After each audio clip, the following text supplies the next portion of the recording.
Good day, everyone. We're group number 5 and we're here to present Chapter 4, Employee Involvement. In total employee involvement, team members are encouraged to learn more about the organization, contribute ideas, feel more engaged, and to look for new opportunities to help the organization be more competitive and effective. Traditionally, this type of work has resided with only managers and leaders in the organization. Philosophy engages workforce to contribute directly to improving their organization. It may contribute to greater overall retention rate. In addition, to increase employee motivation, to give ideas, and to help innovate. Employee involvement often degree results, greater motivation, performance, and sense of responsibility for the long-term, sustained success of the enterprise.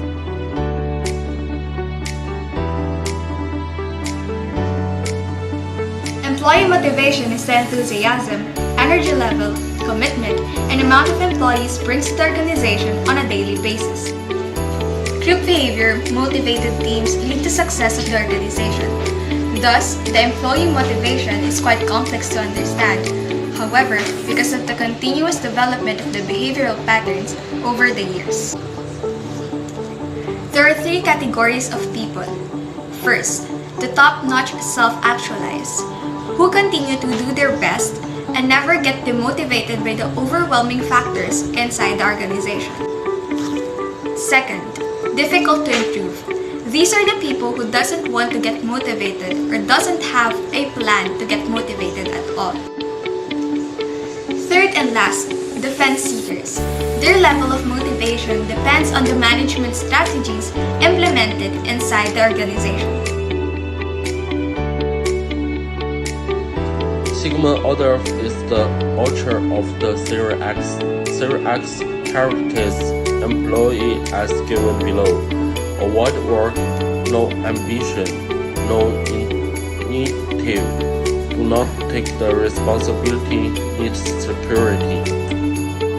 To make them work, the management has to do the following: reward, coerce, intimidate, and punish. Herzberg's theory, or also known as Herzberg's two-factor theory, was developed by an American psychologist, Frederick Herzberg. The company should respect and treat every employee equally. This will cause decrease of dissatisfaction. A company's policies or organization's policies can be a great source of frustration for all employees, especially if it is not clear and not everyone is required to follow them. You must start by making wise decisions when you appoint someone to the role of supervisor. Supervisor requires a leadership skills and ability to treat all the employee fairly. The company's environment has a huge effect on employees and for the work they are doing. Do everything you can to keep your equipment and facilities up to date. One of the satisfaction of being employed is the social contact it brings. So allow employees a reasonable amount of time for socialization.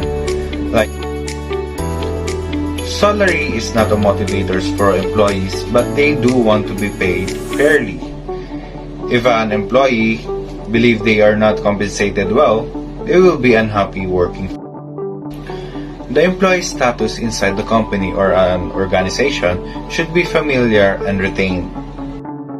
The company or organization must provide job security to every employee.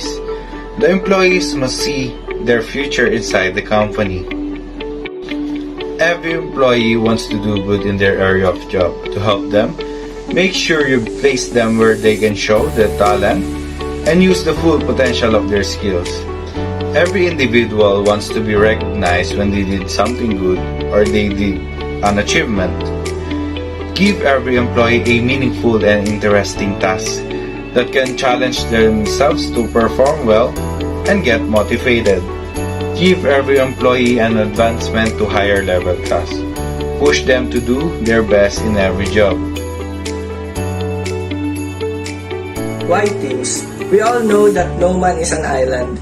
Teamwork always makes the dream work, and an organization with formal structure can be able to achieve its goal with quality outputs. As the organization grows, teams are built for the management to be able to meet expectations and objectives.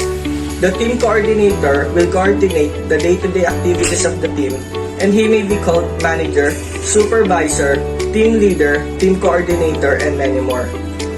He is the one responsible for the outputs and performance of his or her team and make sure that they all doing the assigned task for them. In this way, teamwork lessens the job for each and everyone and make sure that all of the team is doing well on their specific field. Management role needs a certain standard and it is a clear definition of being responsible, having authority, accomplishing tasks, and proper leading of its team to achieve its goal and outputs. What is teamwork? Teamwork means working together as a team or a group of people. A collaborative effort of a group to achieve a common goal or to complete a task in the most efficient and effective way. Team coordinator is a person assigned to take lead and guide the members. Management role in enabling teamwork. Responsibility. Every member is responsible to do their task. Authority. As I said earlier, the group coordinator has a power to give orders and take lead on his members. Wherewithal for accomplishing tasks, and last, the criteria of measurement of output. Teamwork results a win-win situation. Working together can achieve more than what each person can do. On simple terms, the famous line, "two heads are better than one," is same as this. Benefits on working in a win-win situation. Achieve dramatic result which the individuals can. For example, in a game of volleyball, you can play alone versus a team. Make the best use of skills of each member and make right decision, because as a group, making a decision needs to be majority and discuss before finalizing it. And last, get more enjoyment and job satisfaction. Problems on working in a win-lose situation. First is waste of time. While your team are brainstorming, every member needs to be heard before making a decision, because every ideas and opinions of them are important. Create conflicts because of the unprofessional behavior and a close-minded attitude. Do rewards disrupt teamwork? Awards should be given as a team, not individually, because the final output is the most important, not who is the one who do more. Effective communication is more than exchanging information that you need to listen carefully and understand the meaning what being said. And before you respond, you need to think first before you speak. For example, listening. Listening means paying attention to the language and voice and how other person uses their body language and their facial expressions. Second, understand. Let your employees know that you understand their ideas and opinions to avoid misunderstanding. And lastly, respond. Be specific and be clear in your response to ensure the customer fully understands your response. Training and mentoring employees in the workplace helps the member develop new skills so they can deliver the result they're looking for. The orientation training should help the employees to understand the following in particular. Number 1, objectives of the organization. Number 2, requirements and expectations from his team with reference to the organizational objectives. Number 3, his role. Number 4, his responsibilities. And number 5 is authority. And number 6, the know-how and the know-why of the jobs to be undertaken on a day-to-day basis. And lastly, number 7, the familiarity and skills in operating the tools connected with the job in hand. Training is not a one-time activity. Every employee should go through certain trainings and able to achieve quality performance throughout the organizations. This means that the employees have to acquire skills needed for designing, manufacturing, delivering, and servicing new products and services. There are few things encountered in the part of management: unmotivated and reluctance of the employees due to the following reasons, such as excessive workload in the organization, non-availability of appropriate training courses, and the fear of migration of employees after training. PDCA should be used for trainings of employees in every organization. All the employees need to accomplish complete set of trainings at regular intervals. The training should be documented. It could be on-the-job training, training in an open house or in-house course, etc. Provide training. Planned training of employees and alternate plan should be made at the earliest. Measure training effectiveness. After undergoing a set of trainings, it should be assessed formally and recorded. Improve training effectiveness. Based on the above, both preventive and corrective actions should be taken for improving the effectiveness of the training program.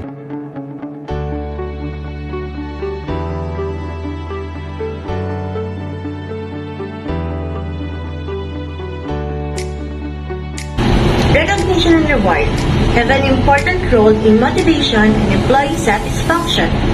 It is a straightforward way to provide positive feedback and promote both individual development and large-scale growth.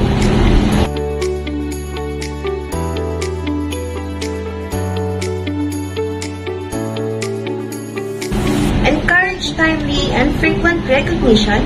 Make appreciation more meaningful by rewarding them instantly. Types of award, for example, Vantage Reward Program. It's just a thing to keep your employees engaged and to feel appreciated and motivated to excel in their job.